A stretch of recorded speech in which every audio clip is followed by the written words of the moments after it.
Welcome to the Planning Longer Documents tutorial. I'm going to show you three possible models for developing a longer document like your research paper. You do not have to use one of these models, of course, but what is often helpful when you're writing a longer paper is to have some sort of a roadmap as you're going into it. I find that with the shorter papers, I think because I'm giving you the topic and also because perhaps uh, the just the length is easier to figure out. Students often do fine without having pre-existing structure going into it. But I think that when you're dealing with longer papers and when you're trying to come up with what the subject matter will be and when you're trying to figure out how the paper works together, sometimes it's helpful to have a roadmap going into it, and hopefully this tutorial will help you with that. The first thing that I want to caution you about is just that the models are not meant to be something that trip you up. So these are supposed to empower you, not confine you. So please don't email me or come see me in a week and say, oh, you gave me this classical model and I'm trying to get my paper to fit in there, but it just doesn't seem like the parts or the things that I want to talk about fit into this model. What do I do?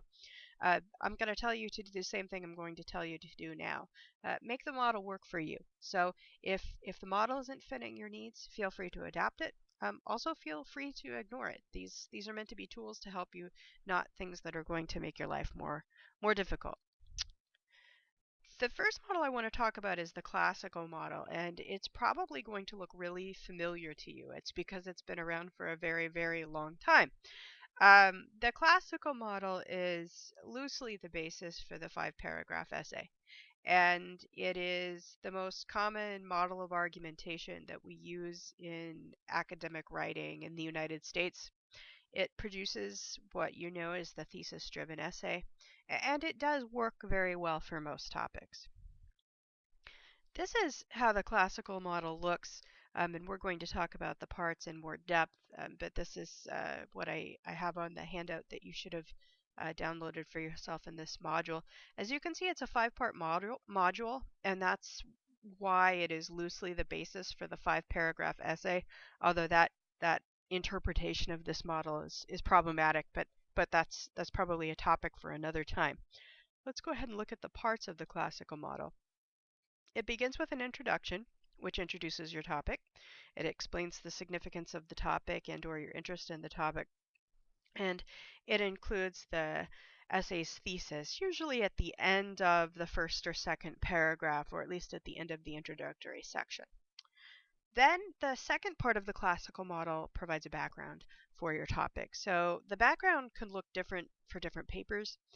Sometimes it's going to include an overview of the major divisions or conflicts underlying your topic. Sometimes it's going to include a historical background of the topic. If it is a topic where you have major sources in the field, like let's say you're doing something about ABA therapy, it may be in the background section where you want to talk about Lovaas, because of course Lovaas was the founder of applied behavior analysis, and so that would be something that would be appropriate to talk about in the background section. Not all topics are going to have sources or literature that would be central to the field that have to be addressed. Then you move into this third section, which is reasons and evidence. And this is really, as Rebecca Howard says, the heart of your essay, the longest section, perhaps 50% of the whole. Another way of thinking about it is this is really the meat and potatoes. This is where you're going to include the main body paragraphs, why you think that your thesis is true, evidence in support of that, as well as analysis connecting the evidence to your claims. Then in the fourth section, you look at counterclaims and counter evidence. This is an optional section, but as I've mentioned to many of you during this semester, including the counter argument in your paper often makes your position seem that much stronger. We don't make claims in a vacuum. We make claims in relation to a conversation, and when you're able to show evidence that you are aware of the conversation by acknowledging those who disagree with you, and assert that you think you're right in spite of the existence of those other points of view. It really makes you seem much more informed, makes you seem much more reasonable, and it also makes you ultimately more persuasive. Then the classical model has a conclusion. And in this conclusion, you do summarize, you reiterate the validity of the claim in light of the counterpoints. um, the conclusion is, it's not just a summary, though. It is you concluding. It's you bringing us to the end of your argument. And so I think that's a good way to think about it. Now that we have all of the information, now that we know what the other side is, why is it that this is still the correct point of view, or why is this the point of view we should find most persuasive? Okay. The next model I want to talk to you about is the Rogerian model, and it was developed by a philosopher whose last name is Rogers, who was interested in how argument might function, not necessarily as a way of proving one right or wrong, but as a way of advancing us socially, advancing the social dialogue. So the spirit is not necessarily one of winning an argument, but it is in seeing, I guess saying, well, I think this and you think this, and so by having an argument about it, where do we go from there? What more can we learn? How can we advance where we are in our way of understanding this issue? To that end, it focuses on common ground. And it also is not a thesis-driven model. It reveals the thesis midway through the essay, so it's more of a dialogic process with the reader, and it reads more like a process of discovery. So the Rogerian model is also a 5-part model, like the classical model, but the parts just look a little bit different. It begins with an introduction, as everything does, which introduces the topic. It explains the significance of the topic and or your interest in the topic. And then instead of presenting a thesis, it identifies a central tension or argument in relation to the issue. So when we look at this issue, what are the sides, or what is the debate? Then, like the classical model, there is a background section, which may review the major divergences in the field. It may go into a little bit more depth, may provide a historical background. It may also provide a recent history, like recent developments in the field. Then where it really changes is by beginning with the counterclaims and counter evidence. So instead of beginning with your point of view, you begin with the other point of view. And you do this in the spirit of trying to identify the things that are reasonable about the other point of view, as well as identifying the values that you might have in common with that point of view. So for instance, if ultimately your paper is going to be, say, arguing that a self-contained classroom setting is not the best way of addressing the needs of school-age children with disabilities. Instead, you are going to claim that an inclusive classroom setting is the better way. You would begin by talking about the self-contained setting, and in talking about that, you would emphasize the goals that you two have in supporting the inclusive model that the self-contained setting might share. For instance, you both might be concerned about opportunities for developing social skills. And you also may both be concerned with meeting the educational needs and providing a challenging atmosphere for children with disabilities.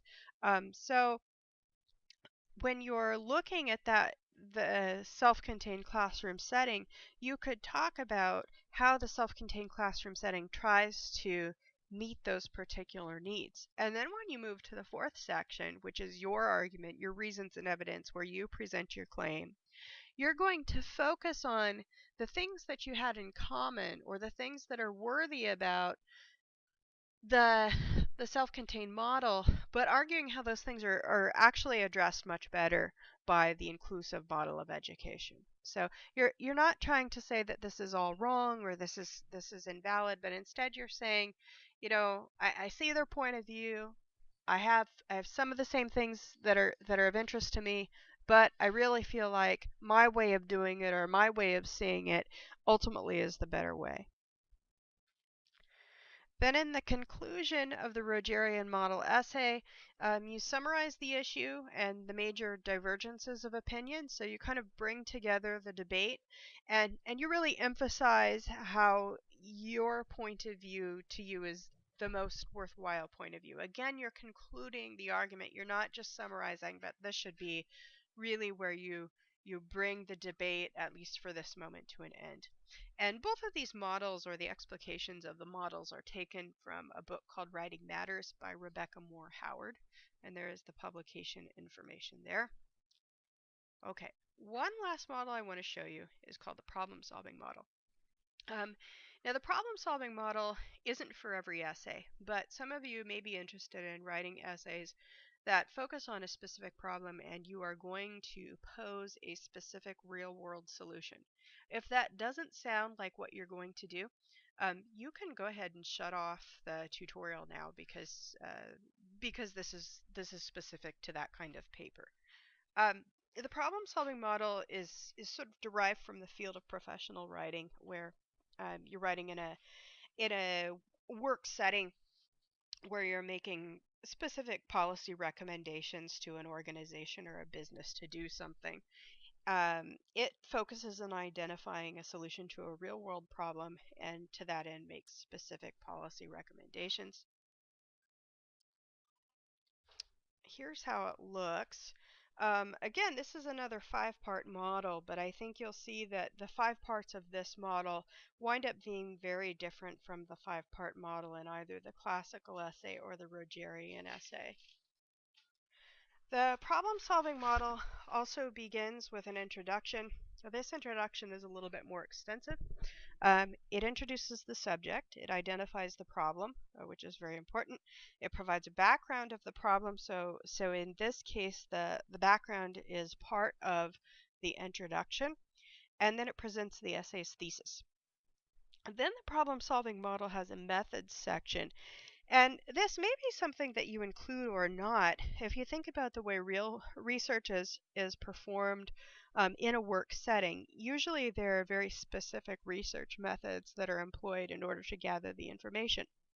So you may need to specify the kinds of research that you did, particularly if you are doing surveys, or if you're collecting interviews, if you're doing some sort of on-site observations. Those are different than most kinds of research that people do for writing 303, but for some of you that might be part of your research project, and if it is, that is something you would want to talk about in the methods section. The third section is your results section, and this is really the synthesis of the research, where you include what you found out. You're synthesizing your sources, you're presenting a synthesis of the information. Then you move into the conclusions section, and this is the evaluative portion of your essay. So what did you find out based on what you learned, what you revealed in the results section? What kinds of conclusions are you making about the nature of the problem?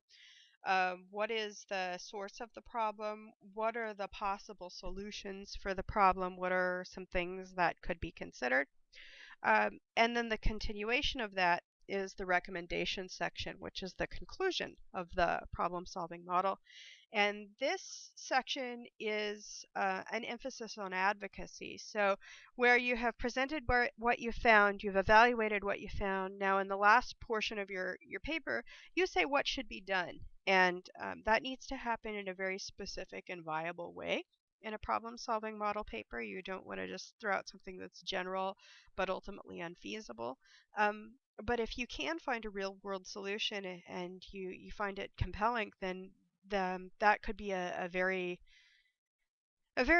good way of presenting that kind of information. The problem-solving model is drawn from a textbook called Technical Communication that's written by Mike Markell, and there's the publication information.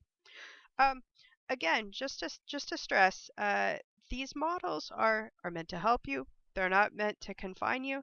So if you found this helpful, that's wonderful. If not, if you're still looking for something else, please let me know, and we'll see if we can find a different way of helping you plan your paper.